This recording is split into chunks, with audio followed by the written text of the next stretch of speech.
everybody, and welcome to the Dev Morning Show at Night. I am your host, Cassidy Williams, and I am accompanied by my lovely co-host, Zach Plata. Hey, Zach. Hey, Cass. I am very excited to chat with our guest today, Sara Vieira. She is remote. We first met right before the pandemic in early 2020. Hey, Sara. Oh, yeah. In Austria, right? Yeah, you were emceeing Agent Conf. Yeah, that is correct. That is correct. Love Agent Conf. They're the only conference that takes good pictures of me. Oh, that's good. Why do you think I always go back? Not in the snow. We don't have snow in Portugal. It's very important. Oh, yes, snow is nice. Yes. So, Sara, I know who you are because we work together. But what do you do for those out there who don't know who you are? Yes. So, my name's Sara, as said. I am a front-end developer. Currently, I work at Remote. And, yeah. And what else do you want to know? You also wrote a book and do. Okay. So you want me to go over my entire life? So I was born in Portugal. That'd be cool. The hospital I was born in eventually closed. It's very sad. I was the last baby to ever be born there. Not true. That would have been amazing. I was gonna say, this tossed me outside. Fascinating turn. It closed. So if I want my birth certificate, I have no idea how to get that. But gladly, I'm a white European woman, so I'm fine. About 4 years ago, I moved to Berlin. I currently live in Berlin with my wife. I wrote a book about 2 years ago during the pandemic. During the pandemic, I also started doing a bunch of Legos, as you can see. So my parents didn't like Legos. I mean, it's not that they didn't like it. We were mostly just poor, to be fair. They didn't like video games, though. So, yeah. I wrote a book. It's called The Opinionated Guide to React, and it's about so many things in React. And I try to, condense the things. And they're good opinions, so that's always they're opinions. Thing. Yeah, you got opinions. And none of them says it depends. No, I do think it says it depends on, 2 places.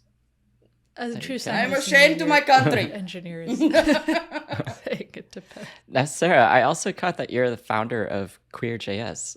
You mind elaborating on that? Or you said founder, and I was like, I'm the founder of nothing. I've never done anything. I didn't make QueerJS. Yeah, so I think it was in 2019, so I guess 3 years ago. I started a meetup here in Berlin called QueerJS, which the idea was that anyone could attend this meetup, but only queer people could speak. And it kind of there was more people that wanted to do the meetup in other places. This was before the pandemic. Then the pandemic came, right? And it kind of grew a lot, and which was incredible at the time. And there were meetups in London. There were meetups in New York. There was, I think, one in New York and one in SF. Whoa. There was one in Toronto as well.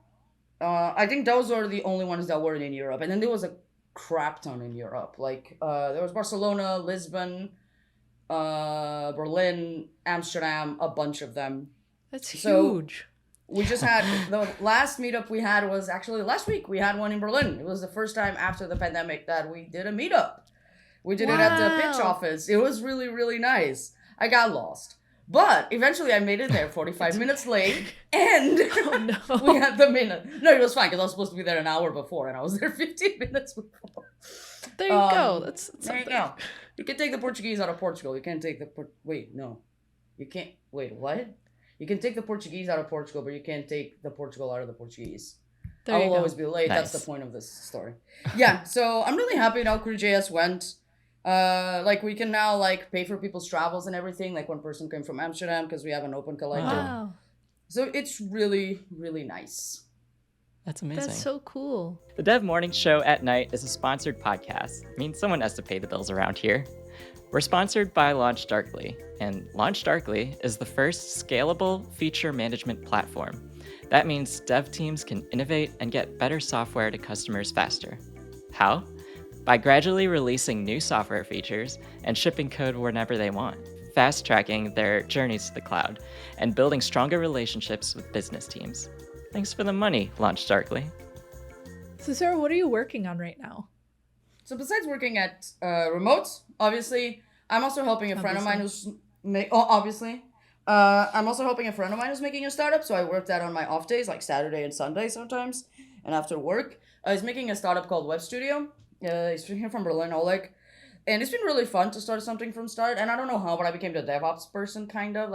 I'm making auth. Oh, that's different. I'm making auth and like Prisma database changes, so that's who I am now. It's weirdly fun though. It's weirdly fun because you don't have to care about like, does it look good? Does it work? That's the only thing you have to care about. That's true. If it works, it just works. Yeah. There's no UI to it. That's it. Like, the database ain't never gonna look good. It's a database. Okay, but the point is, so I'm doing that, and I'm also I'm trying to learn Godot, and been doing some Blender and Legos. So the next great game will be coming from you. Amazing. So. Incredible. Maybe. No, I genuinely don't think so. Sarah, what does your day-to-day look like? That's honestly like a very bad question to ask me because I always feel bad about it because I don't wake up at normal adult times. Today I woke up, it was 11:40 a.m. So like I never start working before like 11 a.m. So you could just say like, I wake up at 6. I wake up at 6 and then I go to the gym and I'm definitely not wearing pajama pants right now. They're actually shorts because it's 30 degrees in this godforsaken city. But me neither. Yes, we all have pants, and Zach is like, yeah, I have pants. I'm like, Zach, Jesus. We would all never know. You could say that you're working unless on, the like, person listening US is British. East Coast times. You could say that you're working on East Coast US. I time usually zone, tell and then people you are waking up at like. Oh 6 yeah, I a.m. usually tell people I have a New York schedule because of that. Perfect. Because it's like, there's no way this is like a Berlin. Okay, so I usually wake up pretty late. I've decided during my life that if I don't have to wake up early, then I won't. Because it makes me sad. And then I don't have to be sad. I don't like mornings. So I may just not. Unless I have to get a plane or something, which I also try to avoid in the morning. So I wake up, I do some work, mostly just like, I have coffee, otherwise I'm not actually awake. I do some work, mostly just checking emails and looking at them and then not answering them and be like thinking to yourself, I have to answer this later, and then not answering it for 2 weeks, and then you never answer because you feel bad about answering now because it's been 3 weeks. I don't know if anyone relates, but I think everyone relates to this. I feel like all my emails should already by default start with, I'm sorry for the delay. Yeah, so review MRs, PRs, all of that stuff. Like I try to do that in the morning. Then I have lunch. Do I have breakfast? I usually just eat a banana. That's the case. Great. I used to have low blood sugar when I was a kid. So if I don't eat, I think that I'm just going to pass out, even though I don't have low blood sugar anymore. But my brain is like, where's the food? What have you done? Where is the food? I will just die right now if you don't give me the food. Yeah. And so then I work for 4 hours, right? Or 6 hours or something like that. I have dinner. And then I play video games or try to learn how to make video games or try Blender. Again. There you go. Games. That's what meant. Till I cry. Awesome. All right. Well, what terminal or editor are you using these days? Oh, I use for the terminal. Oh my god, I was gonna say Chrome. I use Warp, which I think is it's quite new. Warp. Oh. That's the Rust one, right? Yeah, it's built in Rust. It's like stupid fast, and like okay, I just want you both to imagine this, right? So you're typing something in the terminal, and you messed up something like the second letter.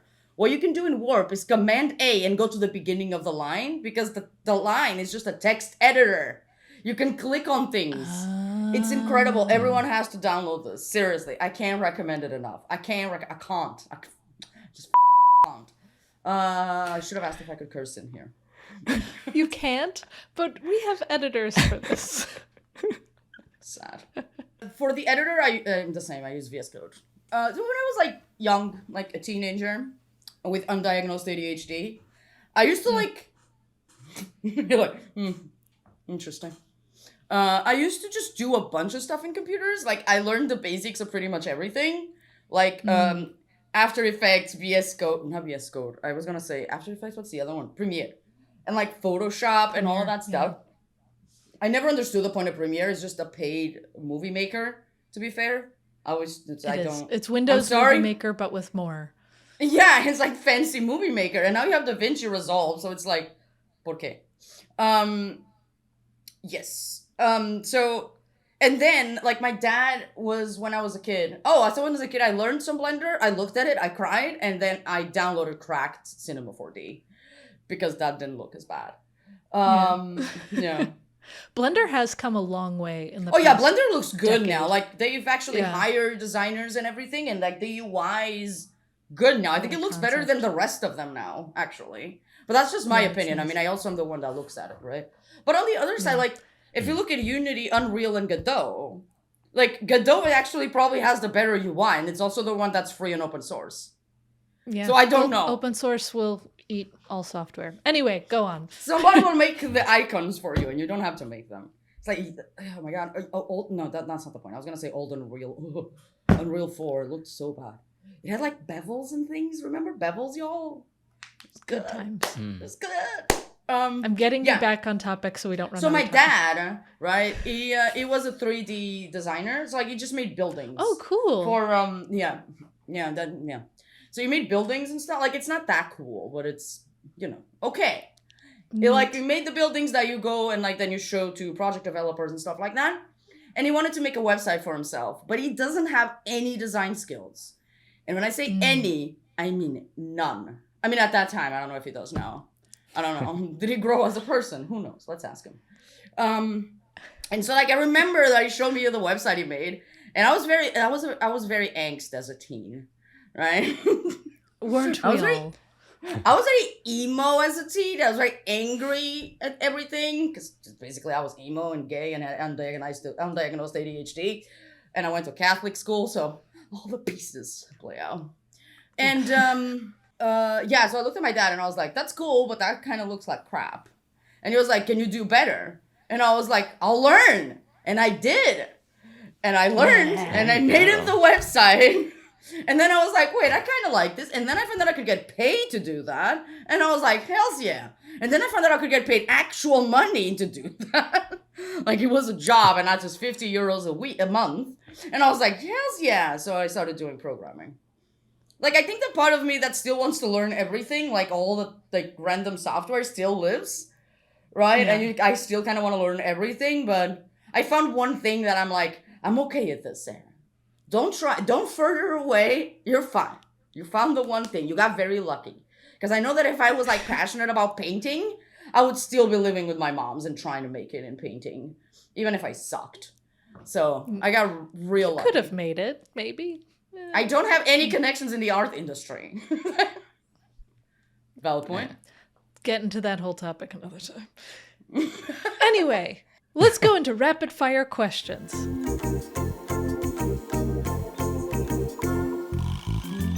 Rapid fire questions. We're going to be asking you a bunch of questions rapidly, back and forth. First one, what is a domain name that you're squatting on? I have many domain names that I do not use. I know that I own the domain Sarah's gay. Like, Sarah is that gay. Don't do anything with it. But Namecheap does not tell you how many domains you have, but I have 3 pages on Namecheap, so that's something. Oh gosh. Oh wow. I have a lot of domains. I have a lot of domains. Just leave it there. It's fine. It's fine. I have the domain Terrible But Incredible, which I find like it's a very good domain. Oh, that's cool. Yeah. There you go. Yeah. It's cool. All right, next question. What is the most recent thing you over-optimized? Oh, I made a use effect into a hook just because I think it looks better because you can hide your shame. That was 2 days ago. And I was like, should I leave this here or should I make it into a hook? Does it change anything? Is this going to be used anywhere else? No. Why shouldn't I make it into a hook? And now it's a hook, and you can use resizable columns. It's not going to work anywhere else except that specific place, but it's a hook now. For those out there who don't know React, use effect is a blessing and a curse where it does the thing. It does the thing well sometimes, and then sometimes it can get very gross. So. And it just reloads your browser to eternity, and then you have to restart your computer. Yeah, the default behavior is an infinite loop. Wow. Yeah, like, I went into a rabbit hole because of this effect. I think I can understand it now, but it took me bad days. I think, yeah, it's taken a lot of people a minute. Anyway, what is your golden rule for coding? I think good code is overrated.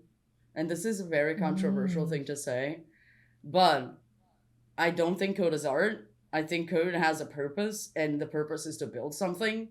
And even if your code is not the nicest, as long as it works, it doesn't matter. In the end, your user doesn't care if your code looks nice. That's true. Doesn't matter unless it's readable. And I feel like this is a very bad opinion to have as a developer. Like, I want to say that not all my... Like, I don't write terrible code. Like, I try to write decent code. But... You write very good code. But if it comes to a point where to build something, I have to write something that everyone will squirm at, I don't care. Like, if I have to get element by ID in a React app, I don't care. It works. What is your favorite "it depends" question? Should I learn how to code? Ooh, that's a good one. Yeah, I feel like a lot of... I think that if you asked me that 5 years ago, I'd be like, yes. Oh, God, I was going to say, let's learn how to code. Apparently they can bleep it, so that's fine. I'll be like, you should learn how to code. There's so many jobs. But I feel like the quantity of jobs is not that it has decreased a lot, but it has that most companies are like just not hiring juniors a lot. And the ones that are really take advantage of you. So I feel like right now I mostly ask, like, it depends. Like, are you going to hate it? Because if you're going to hate it, I'm not sure it's worth it, because I'm not sure that it's as easy to make a good living as it was 5 years ago. Yeah, and I also think in general it depends on the types of companies that you're going for or that you're interested in. It depends on just the type of code that you want to do. If you want to do front end, back end, DevOps, sysadmin stuff, data science-y stuff. There's so many different avenues. Yeah. I think you got to figure out what you're interested in first. What is the oldest piece of tech that you own? That is a very good question. Do I? Oh, it's my PS4. Wait. Is it my PS4? That's When not did that I write old. it? Yeah. It's pretty nice. No, I still have my PS... Oh, no! Back in my mom's house, I have Guitar Hero guitars from the PS3. Nice. I have 2 Guitar Hero guitars from the PS3. And I have a Pebble watch, which is very sadly kind of Pebble dead. watch. I have a Pebble I watch. have one of those too. Yeah. Yeah, I think those are the 2, like, oldest. I may still have my Game Boy, but it has not worked in 10 years. So...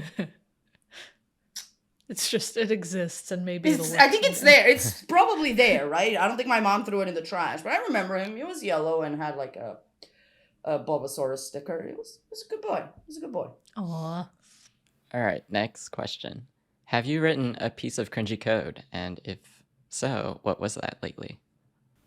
So the worst code that I think I've ever wrote was the one where, so when I was working at, I don't think I should say what I was working, but we had to make markdown files, Previous right? company.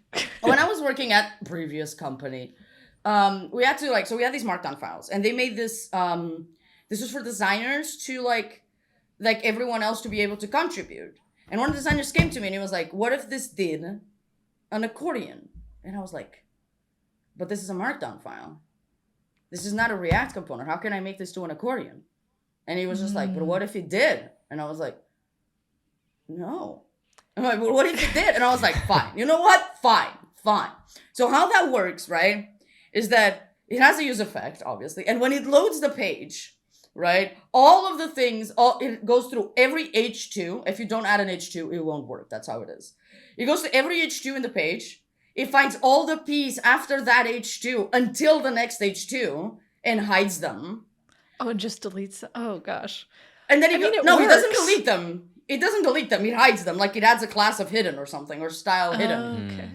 And then it attaches like a button, like not a button, but it's like on click of any H2. It has like all of the button things. It will open the P's at the bottom. And you're wondering, right? Does it open them like if you have 3 P's? Do they open like 1, 2, 3? Yes. Yes, Cassidy. Yes, they do. But does it work?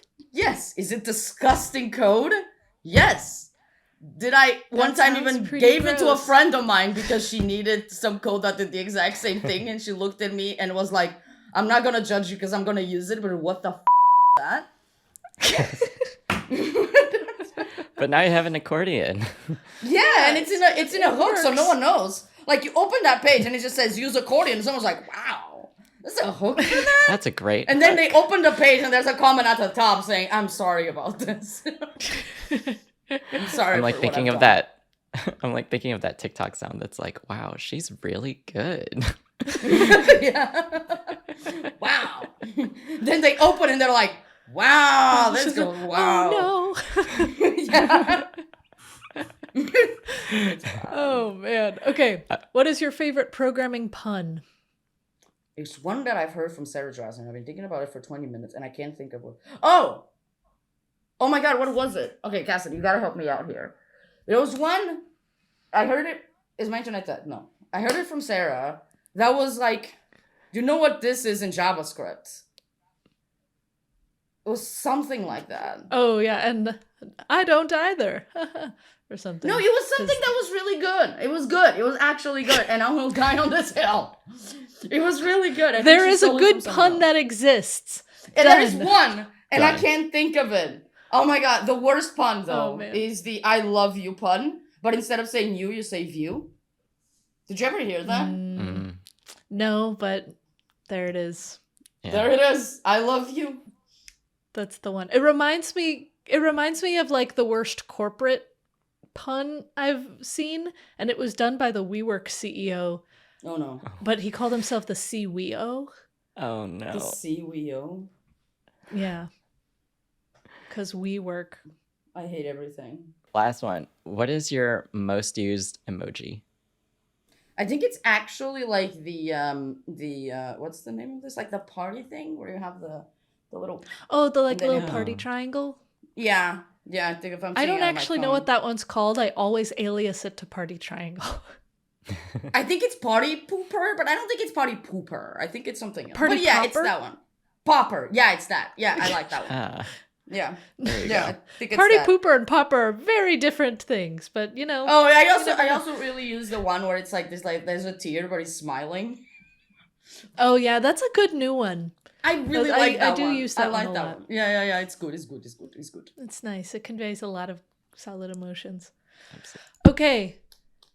It is time for the random segment generator.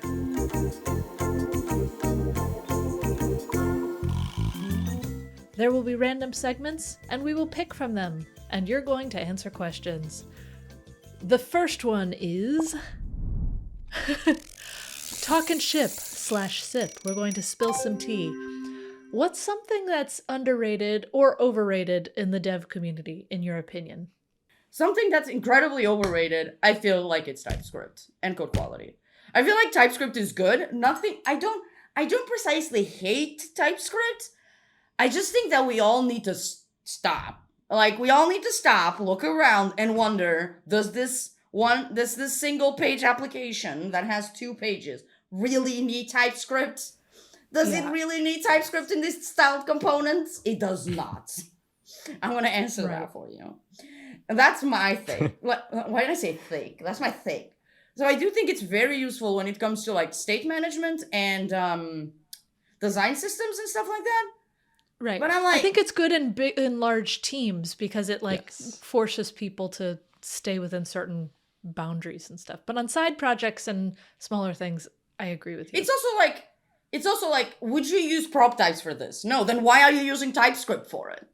Like, why? Yeah. That doesn't make sense. I have a friend of mine that like, she's like the tech lead. And I was like, do you use TypeScript at your company? And she was like, no, and I'll make sure we never do because I make the decisions. And every time someone comes up and is like, can we use TypeScript? I'm like, no. And I'm like, God bless your soul, woman. I want to go work there. That sounds good. We also don't use TypeScript at remote. I remember when I was at Netlify, we partially used it, but because it was partial, it was not worth using because, Oh, we did use it at Code Sandbox a lot, and that's where I actually learned TypeScript. It was very painful, and not Zach, for do you use state. it at It was Rive? actually very useful. We do use it at Rive. Like we maintain a library that has types, and I think that's probably the one time that I really appreciate TypeScript is That when I'm does trying make to sense, use a I new think. library. Yeah. a Like, library is um, a smart way to use it. Yeah, like the modal library that we released also has types. I think that's like Yeah. it should have it because even if you don't use TypeScript, VS Code can catch on those types. And I think that's Right. that's like the nice thing to do, right? The TypeScript linter is great. Exactly. I do like the linter because Yeah, I then don't it think enforces TypeScript things even if you don't use it. I don't think TypeScript is used because it's as useful as people really believe it is. I think it's used because VS Code is heavily used, and VS Code gives you a lot of good things if you use TypeScript.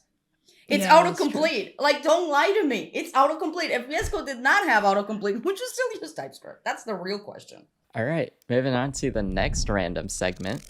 It's Dev Opposites. So we'll just ask you a series of questions about, what you do outside of the dev life. So, what do you do outside your day job, I guess? I'm learning how to make video games. I'm learning Godot. I also do a lot of not a lot, but I try to do Blender and 3D modeling and stuff like that. I think it's something that it's like a thin line between design, art, and this makes sense mathematically in my head because it's points that make a cube, and that helps, right? Because it's like Yeah. it's It's mathy art. yeah, and it's not that I like math, but I like when things make sense and they're not completely like one person says it looks good and the other one says it looks like crap. That doesn't my brain needs something that is like, yeah. And yeah, I also really like football, like European football. I mean, non-American football. Nice. Yeah, I used to watch it I try to watch it a lot. It's really weird because football is like the way I know that I'm okay mentally, because if I don't want to watch football, I know that something is wrong. Because it means that my brain does not have the space to like enjoy anything. So it's like I know that if I still want to watch football, I'm gonna be okay. The moment I'm like, I don't feel like watching football, That's when you know. you need Sarah. Have you been taking your medication? Kind of situation. So yeah, I also really like B movies. So I don't know if B movies are basically like. The B does Bad not stand. movies. Yeah, the B stands for bad. Like the B doesn't actually stand for bad, but you can think of the B as it stands for bad. So like B movies are very like low budget movies that are made by people. Some of them are very high budget. They just look low budget. Like good examples of that are like Sharknado, for example. I think that's the most known B movie, to be honest. That is a very well-known. Yeah, so there's like 5 Sharknados at this point. But there's also like The Room and stuff like that. Like, I really enjoy watching that. I don't know why, but it makes me really weirdly happy. Do you think you enjoyed just the fact that it's bad and you can be like, oh, this is terrible, or something else? I think a part of me enjoys the failing as well, because it's like there's like so much failing, and it's like there is like a nostalgia to like very bad CGI. Yeah. I think there's like a love for it. Like when it's like and it's so bad. And there's also ones that are actually really good. They're not actually good, right? They're not like, like the definition of good. But it's like, so the way we rate this, so I'm part of this like Berlin B movies club in Berlin, which makes sense. That's awesome. I know. It's the best thing I found in this city. And so, like, when we usually watch a movie every Sunday. We're skipping this time because it's summer. I don't know how it's related, but the guy thing was like 9. And I'm like, valid. And so how we rate these movies is not just like, was this fun? Was like, how painful was this from 1 to 10? And how fun was this from 1 to 10? That sounds like such a good time with other people. Yeah. It's great. No, it's honestly great. And it's like, in that way, you can actually give a good rating. Because even if something is fun, if like it's an 8 in fun, but it's like an 8 in pain, like, is it really worth it? Because like, most of them, you will cringe. I love that. Like, you will cringe. It is what it is. Yeah, love it. B movies. Everyone? Yeah. I can recommend Troll 2. It's a great B movie. So good. Amazing. Wow. Also one about llamas. Continue. I do have one other follow-up for this segment. Do you have a go-to karaoke song? Yes, it's Toxic by Britney Spears. Excellent so choice. Good. Excellent Okay, choice. the llama movie is called Llamageddon, and it was made by a bunch of students, and y'all should watch it. Our last random segment is 404s and heartbreak.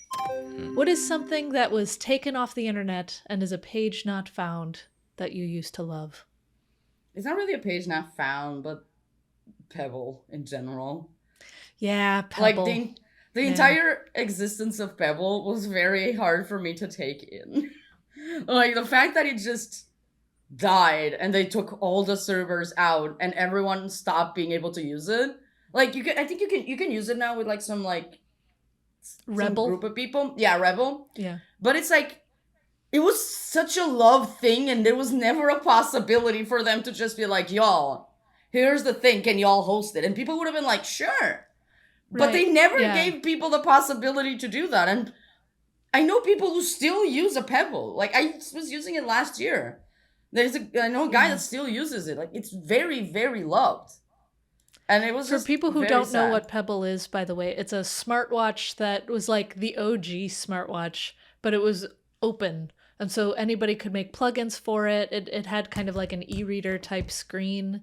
It was great. I made an app for Pebble back in the day. It was good times. Yeah, I remember you noodling on that in college. It was like you programmed in C++ or something? Yes, because I remember complaining to you because it was C++.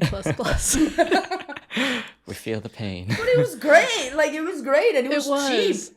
And it was hackable. It was great. I loved it. Now it is time for some sage advice.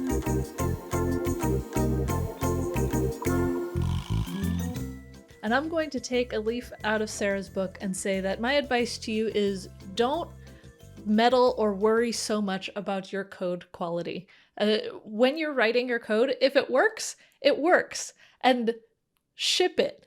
A lot of times you can start a side project or try to learn something and you want it to be so perfect that you get bogged down in the details. And you might want to understand something to the nth degree so you can really, really know it. But that just slows you down, and most of the time, I'm talking to myself about this, you end up just never shipping it. And it just is a pile on your computer of something that you can't maintain or deal with. So just write the code, ship it, and understand it later. Because the more you do that, the more you can ship and the better you do. And I will say, this might not necessarily apply to work, but I wish it did, though. It kind of can. It starts to, and then you can always fix it later. You can just get code out the door, get your projects out the door, and then fix it. How many GitHub repos do you have? Because I have like 300. Because I never finish anything. Oh. There you go. And she's like, this is actually a good question for a follower. It is a good question. I have 142. Oh. Yeah. Issue with never finishing anything. Yeah, well, and I will say a lot of my projects are like private code pens that I never actually ship because I tend to start like a base layer there and then move it into... I have a lot of code sandboxes that were either for testing or like were copied over. But still, right. I don't understand how I have 414 repositories and 279 of those are source repositories. Like, I made those repos. They're not forked, and I don't know what they have. What if I just release everything on one day? Just release everything. Everything gets done. Like Pandora's box, but it's Sarah's repos. That's going to be a great day. Okay. Anyway, Sarah, it has been so much fun. Thank you so much for being on the podcast today. We really enjoyed having you, and it was a great time. Yes. Thanks so much, Sarah. Thank you so much. It was really fun. Where can people find you on the internet? Do you have any plugs that you want to share? I'm mostly on Twitter. I don't really use Instagram that much, so I'm mostly on Twitter. You can find me at NikitaFTW with 2 Ks on the Twitters. Cool.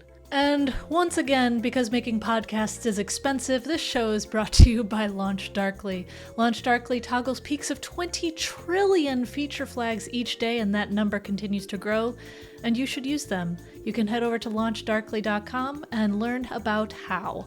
Thank you for making this show possible, LaunchDarkly.